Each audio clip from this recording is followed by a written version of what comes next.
Welcome. You are listening to the Be a Better Being podcast hosted by Michelle Zellner and Sasha Berscheid. Michelle and Sasha are here to give you information and inspiration to help you live your healthiest, happiest lives. Thank you for tuning in. We hope you enjoy the show. Greetings. Thank you for tuning in to the Be a Better Being podcast. I am Michelle Zellner, your host, and I am so excited about this conversation. I could literally do cartwheels, maybe even a flip-flop. September 17th is National Gymnastics Day. And if you know anything about me, if you've even probably listened to one episode, you know that I was a gymnast growing up. I talk a lot about it, talk about a lot of the things I learned, a lot of the things that maybe developed and shaped me because of my time. And truly, it is a sport that I love. That is the reason I hung it up when I did, because I wanted to leave it when I still loved it. And so I thought it would be super fun to see if any of my former teammates would join me on the show. And it turns out that they would.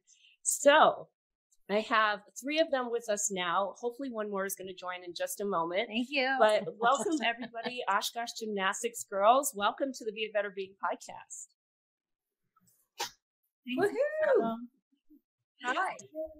So to kind of keep this a little bit organized, I'm going to maybe just kind of call on each of you to share something as we go along. Otherwise, I can see us just being like that gaggle of girls that used to pile into the back of Phil and Dale's van and just go a little wild. So first of all, let's just introduce. So let's go Niki, Staci, Cathy, just who you are, where you currently live, because we all grew up in the Fox Valley area in Wisconsin. That's how we ended up at the same gym.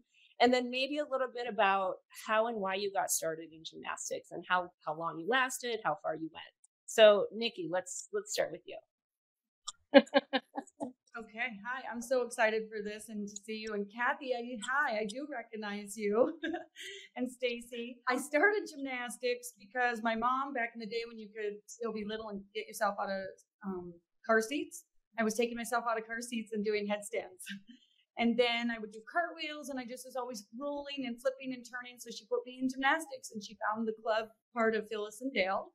And I stuck with it all the way until I graduated high school. And then I ended up coaching with them for quite a few years.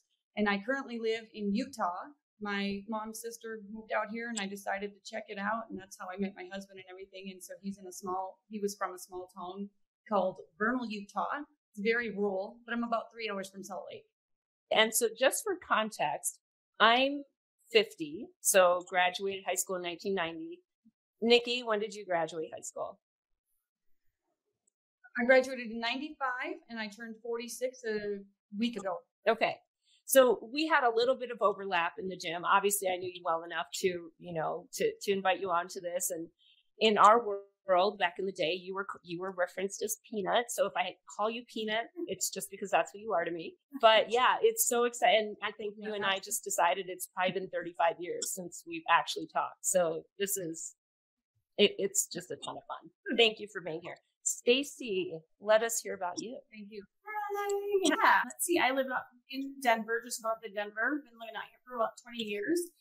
And I had something back, what just popped into my head was how I started out in gymnastics. So my sister was part of Oshkosh Gymnastics, and I tagged along for that. But I was part of Ken's program. I remember one of my first pictures I have in my scrapbook is trying to do a forward roll on the gym mat. I wasn't old enough for the Oshkosh Gymnastics program at that point, but did their summer camps and then eventually ended up with Oshkosh Gymnastics. Actually, just after, I think. I don't even know if my sister and I overlapped a little bit right around in there. I've been doing gymnastics all my life.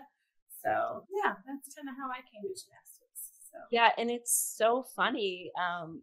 I've lived in Colorado for 30 years now, and I think it wasn't maybe like 3 or 4 years ago that we realized we're probably 10 miles apart from each other. Probably. How many times over the last 20 years have we been in the same 5-mile radius of each other? But yeah, super fun to have you here. And Cathy, Zolkowski, Right? otherwise known as Yeah, Z incredible or Zolk, Zolk yeah. or whatever the nickname of the week So was. I guess well, I'm living in a suburb of Minneapolis, Minnesota, in St. Louis Park. So I basically got started. I was in baton twirling before I got into gymnastics, and my baton twirling teacher said, "Hey, maybe you should take a gymnastics class so you can learn how to do some of the skills in in our world." And so I ended up going to like the YMCA for a little bit, and I went to like a summer camp, and that's how I met Phyllis. And she kind of suggested maybe I give their gym a try or whatever. So, and then I ended up just loving gymnastics way more than doing the baton twirling, and then there it is. But yeah, that's how I started. Yes. And you actually went on to do it in college. I believe Yeah, you so also I coached. Can you let's share see, a little when bit I more about maybe right out of post high Oshkosh school, then I went life? to the University of Minnesota and got a scholarship, 4-year scholarship there, and ended up becoming a 2-time Big Ten floor exercise champion.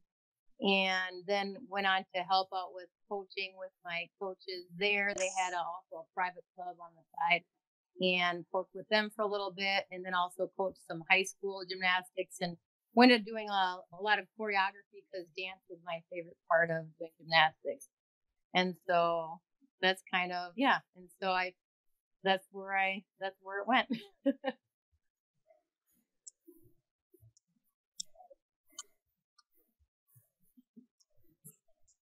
I love that. So again, for context, Cathy, I think I'm you're more a than couple years couple. older than I am, and Staci maybe a couple years younger than me. I'm an old 54. I'm turned 50 this year.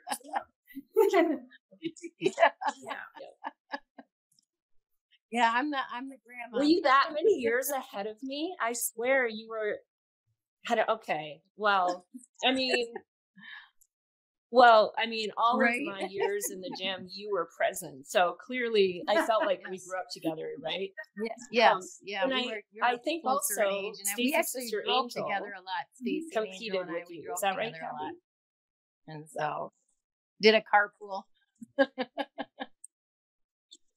Oh, yes. Cathy used to drive. She used to drive me to gymnastics every day. So I love it. So gymnastics. I don't know that I've ever told my whole story on the podcast anyway. I also started in Ken Allen's program, and I want to say I was maybe first or second grade. It was a friend of mine, my friend Jessica. Her mom thought that she and her sister and me and my sister should, go do gymnastics. And we lived way out in the country outside of Winneconne. So it was a good 35-minute drive into the gym. So we did the Tuesday, Thursday night tennis program. And I just remember watching the good girls at the other side of the gym thinking I wanted to be with them. And Ken Allen said, "Oh, I don't know. You have to be really good to be on their team." And I said, "Well, okay." And he just kind of looked at me like, "Yeah, that's not going to happen." And I remember telling my mom, "I want to go do gymnastics with those girls." And my mom, being who she is, she did the digging and figured out, who are those girls? What does it take to go be part of those girls? Well, you have to try out.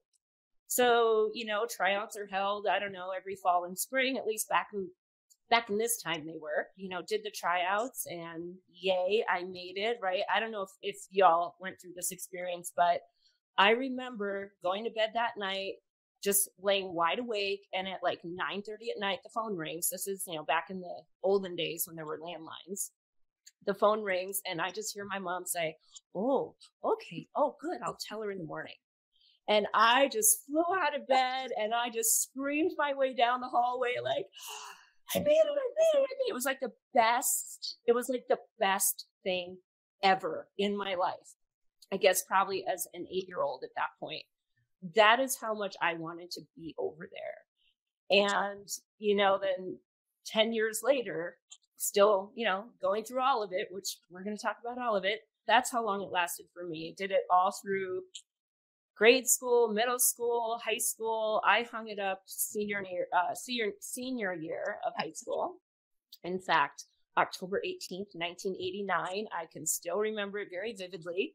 I wrote the breakup note in Spanish class, and I drove to the gym and I put the note on Phyllis's car and basically said, I'm done. I'm not coming ever again. And I didn't. And it was one of the hardest things I ever did. And yet I think it's also one of the things I am most proud of doing, because it was a really hard big girl decision that I made all on my own. And I did it, and I don't regret it at all. And that is what I wanted to do, was give it up on my terms without having any regrets one way or another.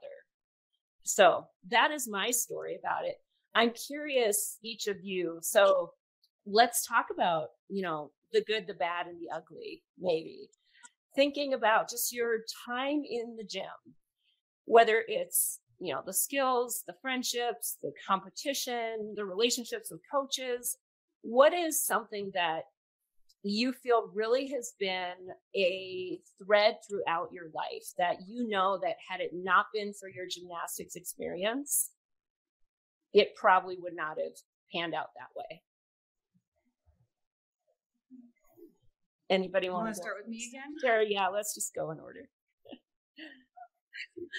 Yeah, so it's always with me. If I'm not thinking about gymnastics, I speak about it, or Phyllis and Dale, or the time I spent there. Fond memories. I truly love it. I am sad. I was just telling Michelle that my daughter wants to do gymnastics, and I live in an area that, there's just some tumbling.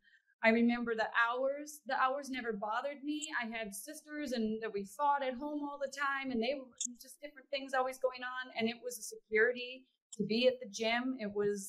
I remember listening to the Beatles and all the summer workouts we'd have, and running up and down the hill and those stairs and the heat. But it taught me, and Phyllis was always so insightful too, and she just always would be like, what's it all about, Peanut?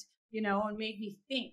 But hard work, you get what you work for. And I know that I can accomplish anything. And some people have always tried, not always, but they discourage you in life. I'm like, no, I don't think you understand me.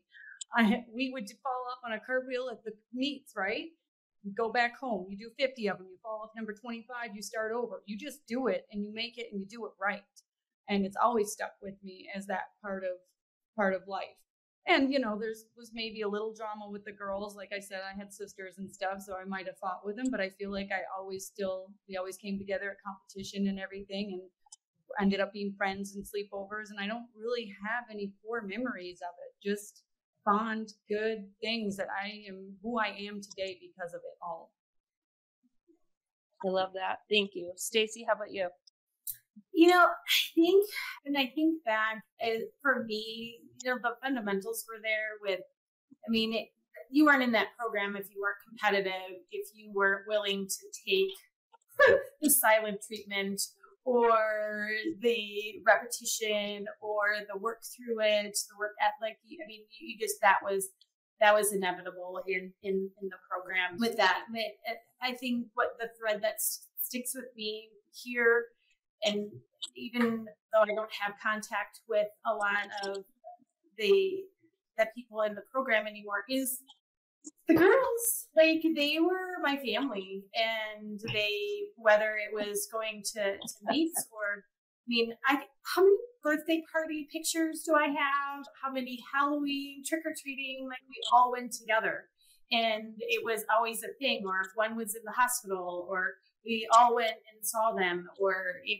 just was a thread. I know their names by heart. I could probably say their phone number. I'm not sure, but I wonder about them, and it kind of just brings all those memories back up. Just summer camps and the smell of chalk and all of that. And just some had just the funny wit that I can just still remember their antics of, yeah, Chris Kaler in particular. So Chris Kaler and Sandy Spore are the two that come to my mind immediately when you say that. And they're like the best friends, like I need a leotard. Okay, my mom will make you one. Like, it was like not one, like 20. So they were just family. Like I was the youngest of 5. And so my sister was already off to college. She was in high school. And like, this was my family. Like I didn't mind the hours. Like, and you know, people go do it like 6 days a week. I'm like, yeah, we kind of slept in the gym. I mean, really, and that just, you know, at the time, it's when you do something that you love, it's not a chore. I guess for me, like when I think of, are you talking about just gymnastics in Oshkosh or just gymnastics in general with Red? Either way. And mine, I don't know. I guess I'm piggybacking on what Stacy said. It's kind of like either way, whatever comes to mind. Because growing up, you feel like it's tough enough trying to figure out what you're a part of or where you're at in this life. You know, where do you belong? And it was an easy place to feel like you were belonging somewhere, and because they were your sisters, and you just know that they understood what you were going through. So that made it a lot easier to show up and share your problems if you were having problems either in the gym or at home or in school or whatever. And for me also was the laughter. I love joking around all the time. That was like my favorite thing to do, was either making people laugh or just laughing at, you know, other people's stuff too. It was just so much fun. And even in college, same thing. I would always be joking around with the coaches or you know, just doing practical jokes and things. So it made it taught me that humor does go a long way for sure when you're trying to do something so serious, but you have to figure out a way to make light of it. Otherwise it can break you. And so that was the Red for me that I tried to always keep bringing back, was the laughter, and try not to focus too hard on always having to be perfect or having a success in every little thing, because it was very stressful. There was many times where I wanted to quit and just kept going because I was like, no, this is something I do enjoy. There's always hard times with everything that you try. So I'm like, if I'm already doing, at least progressing well in this, I didn't want to give up because I just wanted to see where it would go. And so, but yeah, so I'd say family and laughter were the main thread.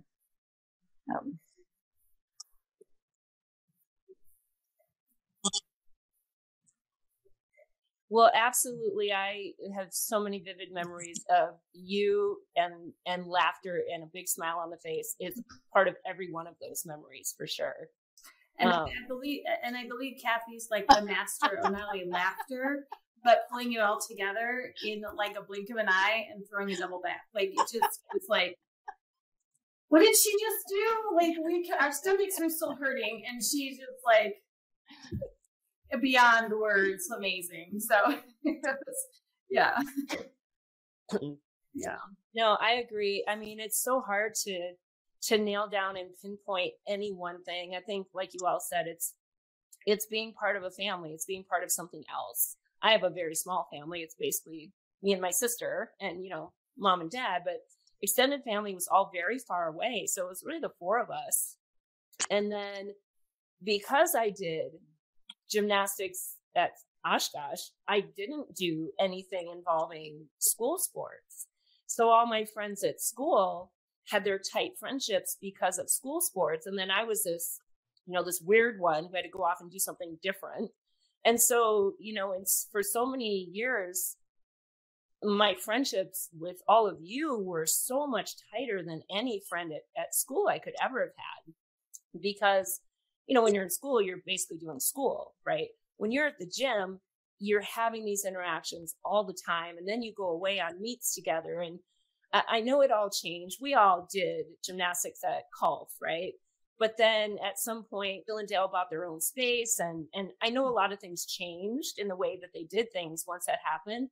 I'm so grateful we got to have the experience that we did, where our coaches piled us in the back of their van and drove us all over the state, all over the country. Like to Nebraska. Yeah, Nebraska, Iowa, Indiana. Yeah, Nebraska, not my best state. I always got injured there. It's okay.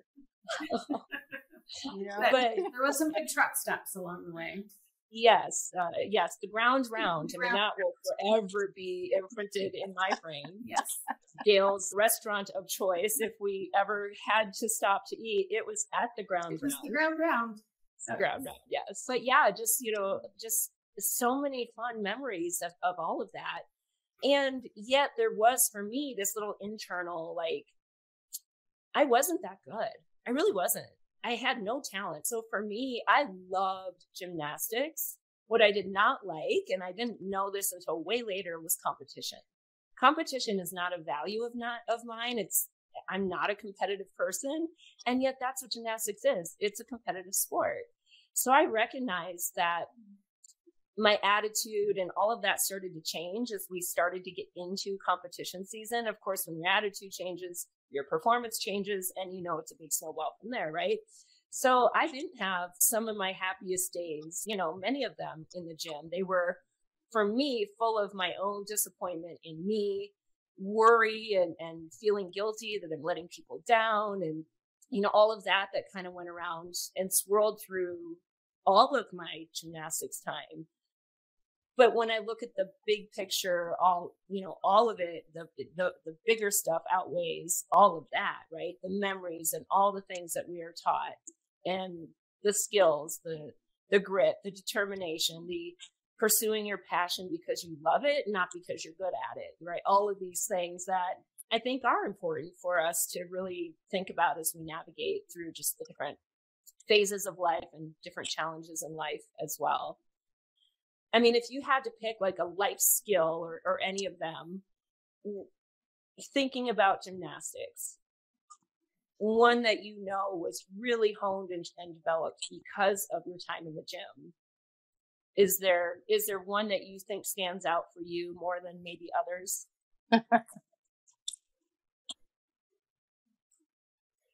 Anyone?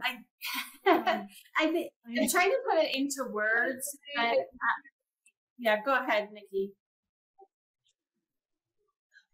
I think that you articulated that so well. Like, I admire that you were able to recognize that. And I think it took me a while, to really know about the competition part about it and what part of me, like what I'm competitive in and what I'm not. But I do know that if I'm going to start something, I'm going to finish it or I'm going to go after it. So I would say that's probably like my skill, where don't tell me no, I'm going to figure it out. We're going to do it.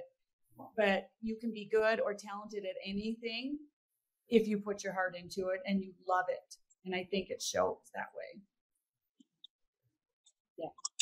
Staci, what were you going to say? I don't think I realized this until later, probably in my 40s, when you start to really kind of look at who you are and why you do things or what motivates you and that kind of stuff. But I really realized that I had an internal, I guess, language for myself, and it was whenever I wanted to do something, I would just say, why not me? And because, there was two languages in my head. Someone telling me, well, that's a stupid idea, or you can't do that, or there's too much competition and whatever it was. And I'm like, oh, why not me? Like, I'm not too young or too old. And I think when I look back and I go, that really did kind of start. And it wasn't the same language, why not me? But it was, well, yeah, I can do a double back if I want to, and some things came easier, some things came harder. And then there was Peanut who came along and she could just do everything. And then, no, just kidding. But it was like, and it was, I think that the environment with all of us together was a really good group of girls, because it was a why not me? Like, it wasn't just that, so you could do bars and you could do floor. It was, we raised the bar for each other, and that stuck with me even later of kind of things I wanted to do. So, for me, I think gymnastics kind of taught me. I love that. Cathy, how about you? I'm kind of an all or nothing person, and it really taught me though about progressions, and that you learn a skill in baby steps. We have all kinds of equipment that you can use now to do the smallest little step to learn the biggest skill ever. Everybody always says, how do you even do any of that gymnastics stuff? And I'm like, well, you don't just go ahead and throw it one day. And so you start out with, if you're going to learn a cartwheel, you're going to just put your hands on the floor and then you hop your feet to the other side a little bit. So it starts off really small. And so for me, that really helps me in life, because whenever I'm challenged with something that just seems way beyond me, I just go, okay, how can I break this down into the smallest possible step I can think of that I can actually do? And that makes it way more approachable, way more doable. And then I can have a success instead of feeling totally defeated right off the bat. And so for me, that would probably be the biggest thing that it taught me, was just that it's all doable. It's just a matter of how far down do you have to break it.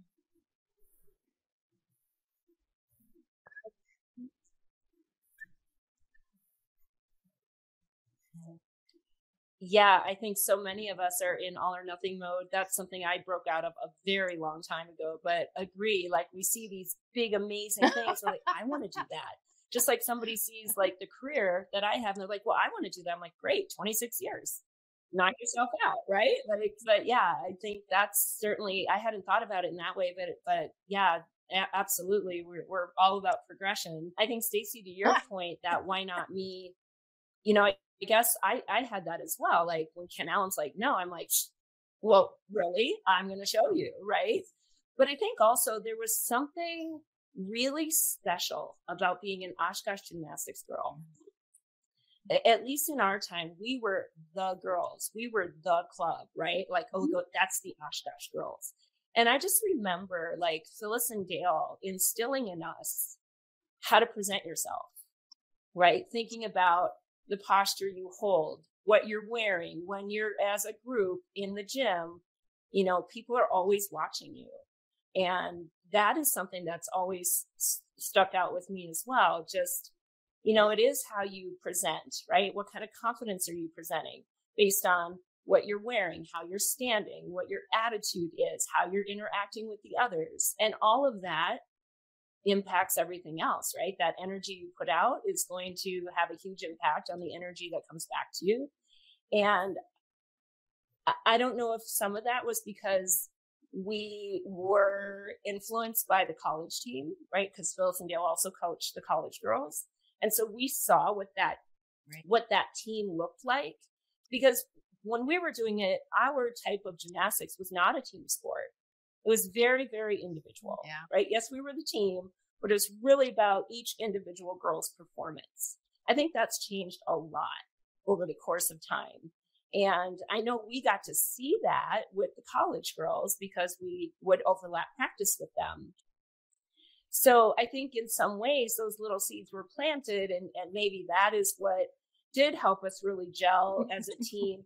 Because, I think about my favorite memories. Yep. They are the ones that happened outside the gym, right? To Staci's point about the slumber parties and the trick-or-treating and, going to, like me from Little Winneconne, going to the Oshkosh North High School basketball game was like, oh my gosh, look at this gigantic school, right? It was like this. Yeah, the dance team. Oh my gosh. Like, how did you do that? Right.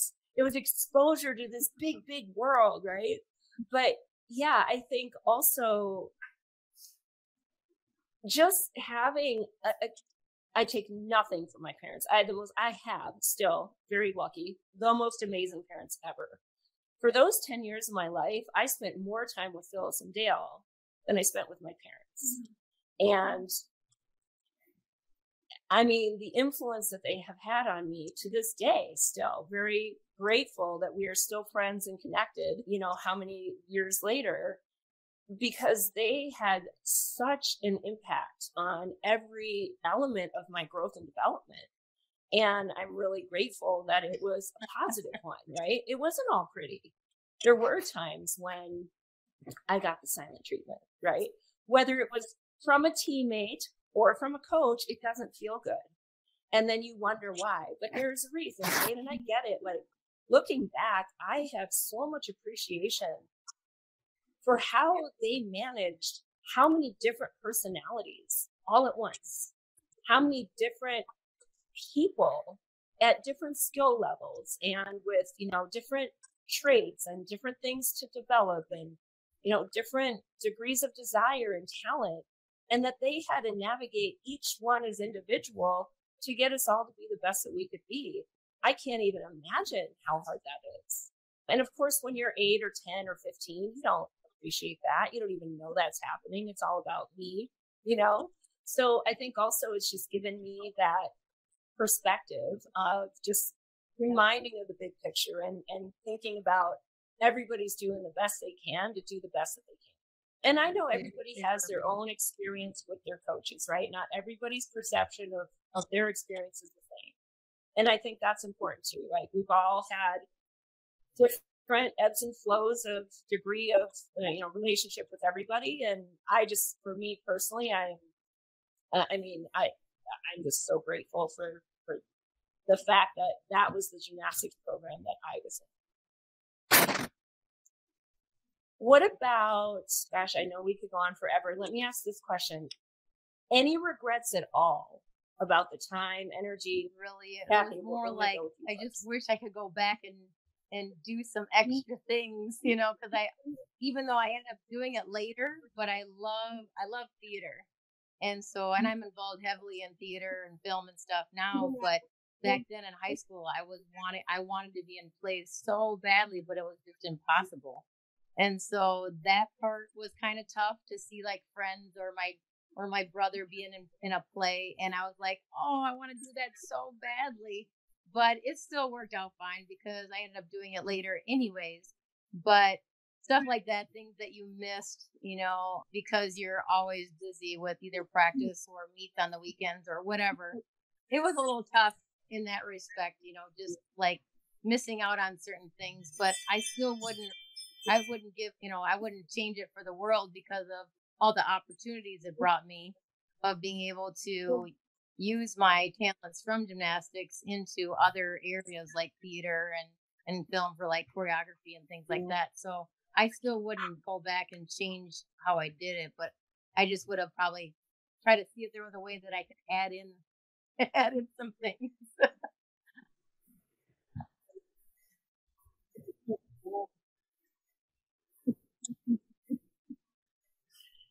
Yes. Staci, how about you? I'm going to defer. I can't think of regrets. I think that, when I look back at where I thought I was maybe failing in the program mentally, I think,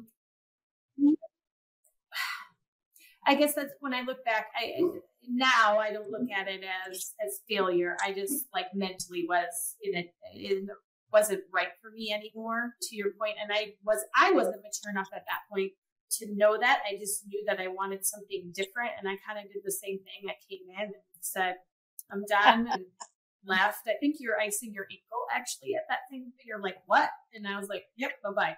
And it's funny that you were just like the same thing. It was like, check, we're done. And my mom is using something like, what did I do wrong? I'm like, you didn't do anything wrong. I started to check out mentally. Like, meets weren't the same. I was spacing in the middle of the back. Like, it just started, and mental support at that point. I didn't know what was going on. So regretting, I think, is just more so just like faulting myself for being, what I thought was failing, but it really wasn't. So, yeah, I'm over that now.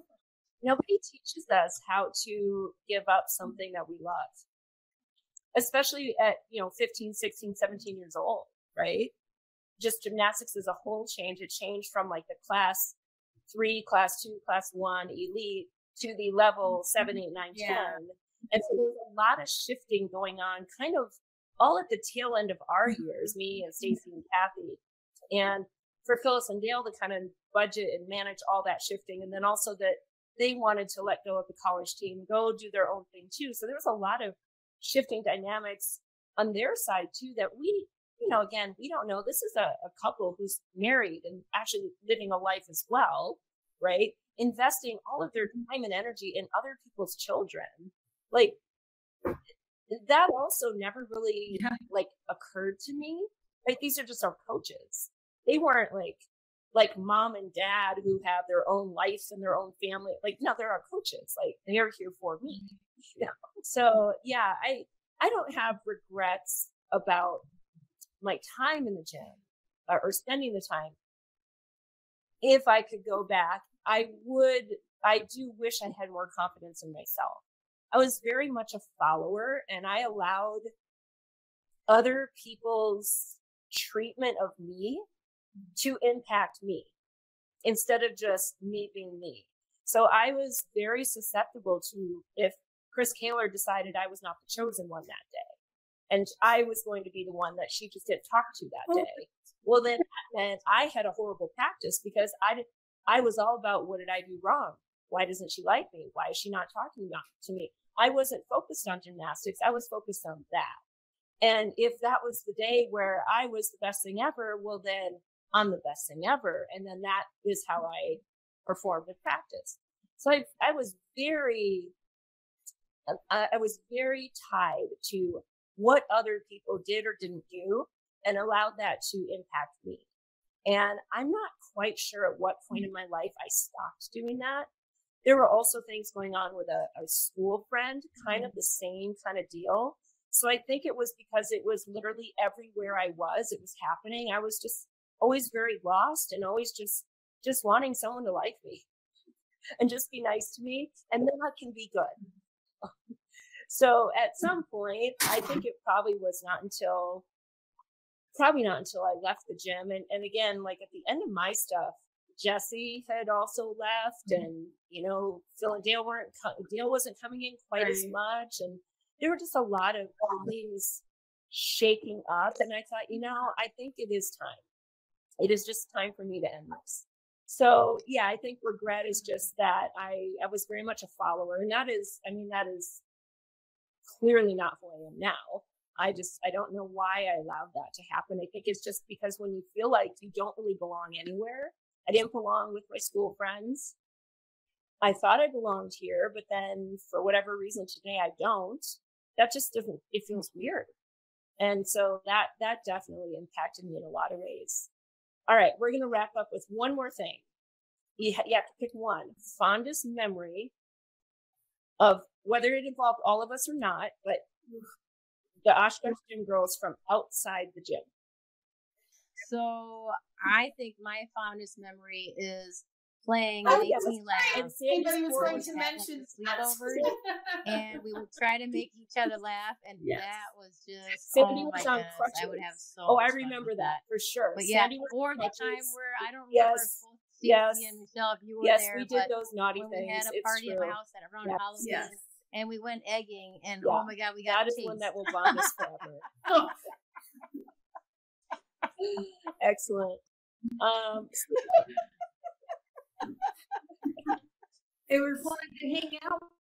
Oh, that was scary. Guys, I was like always to you, just so you know perspective. I'm like, those girls are so cool. I want to do floor routines like them. I want to do tricks like them. I want to hang out with you guys. So, I could beat that dead horse that as well, as far as like the sleepovers, that kind of stuff. But when memory, and it's a fun memory, it's just back onto the laughter. Like, we were people outside of the gym as we were on our way to or from Nebraska, and we stayed at a Motel 6. So it was just like, and Michelle decided to sleep up on the shelf. Yeah. She curled herself up and put herself up to bed. She's like, I'm not sleeping down there. It's true. It's true. I still remember that. Oh my God. Oh no. Yeah. To think that I actually could fit on a shelf. That's also just weird. I know, nothing. Oh no. But we were gymnasts. We could get ourselves up there. Right? And I'm pretty sure I slept more comfortably than anybody else. Probably. Yes. Yeah. Nikki, how about you? You think of all those road trips and stuff, but I'm going to have to go back to the sleepovers too. Those sleepovers and the things that we did. And I remember the pirouette contest. Yeah. I have another one, and Staci, it might have been that same trip, but I feel like it was Grand Island. It was actually at the hotel where the competition was. I think the hot tub had like water fleas. And I'm the only one who didn't go in the hot tub because the next day everybody was bit but me. And of course trust me, I got mine because that's the meet that I did the double back and landed on the concrete. Yeah, I do remember that. Well, it was a small space too. It's a very small space. Yeah. Yeah. But yeah, I remember everybody waking up with just these massive bites all over them. And I'm like, I'm fine. And then, of course, I wasn't fine because I got injured. So it all worked out. We all got ours. Oh, my goodness. Yes. Yeah. Seriously. So, I mean, this, National Gymnastics, it means something to all of us. And I don't mean something to hundreds and millions of girls. I have to say, the things that happened and have come to light over the last, 5 to 7 years have been incredibly disturbing and disheartening for me. Things that put such a stain on a sport that I love.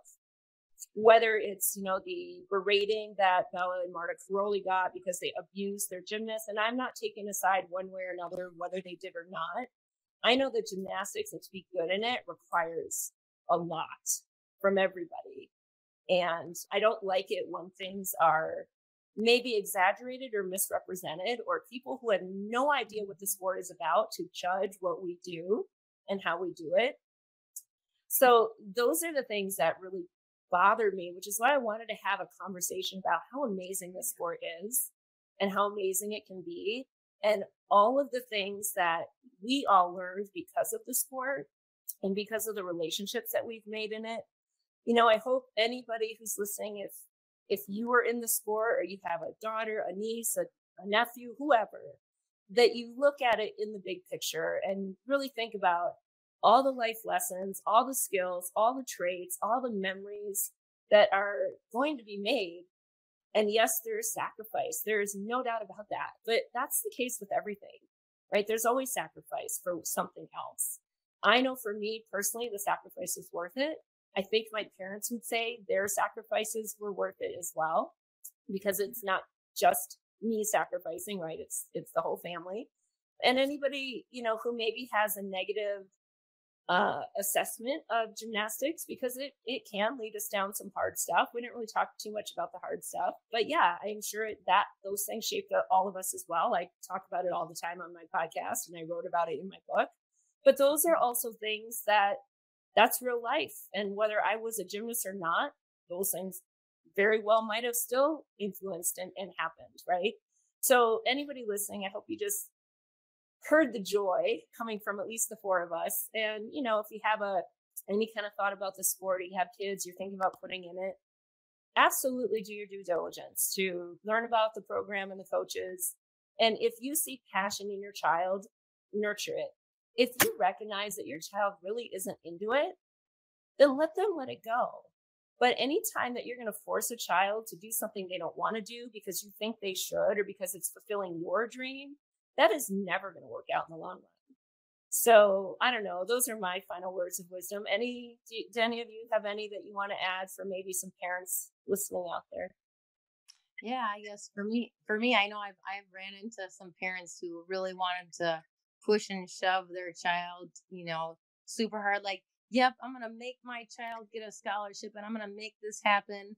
And I'm like, well, you can certainly encourage a child to go in that direction, but ultimately they have to be the one that want it, because they might just end up being miserable or resent you for it.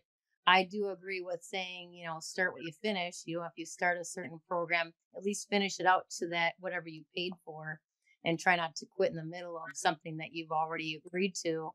But to push someone beyond what they really even desire probably isn't worth it. It's more of encouraging them and push them to get through something that they did sign up for, but you don't know how far that's going to go. And all you can do is just be there for them. So yeah, I would just encourage people to just be there for their child if they do put them in gymnastics, and just kind of go one stage at a time and see where that leads you. And if they enjoy it for that time period, then I'm sure they got life lessons that they still will enjoy regardless if they don't stay in it for long. So yeah, I think you guys both, said it very eloquently, and not much to add other than to support what you said. And coming from a mom with 4 kids, and I did try to go the gymnastics route with my daughter, and she's like, I don't like everybody staring at me.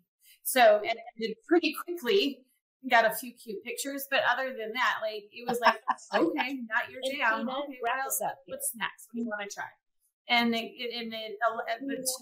Cathy's point, yeah, finish it out, and we'll move on to the next thing. But commitment and try new things. So yes, yeah, I'm very just to be on board, but encouragement is everything, and let them try it and let them do what they love. I love it.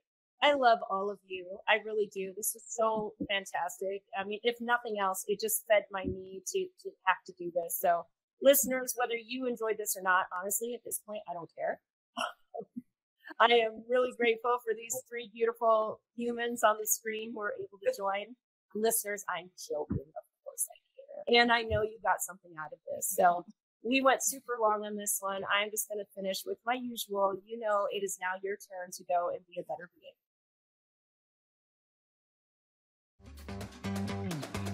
Thank you for listening to the Be a Better Being podcast. Michelle and Sasha hope that what you heard today inspires you to embrace this journey of life with an open mind, a kind heart, and a willingness to learn and evolve. If you enjoyed the content, please help spread their message by subscribing, sharing, and leaving a 5-star review. If you have a show topic idea or would like to be a guest, please visit betterbeings.net and fill out a contact form. Until next time, go and be a better being.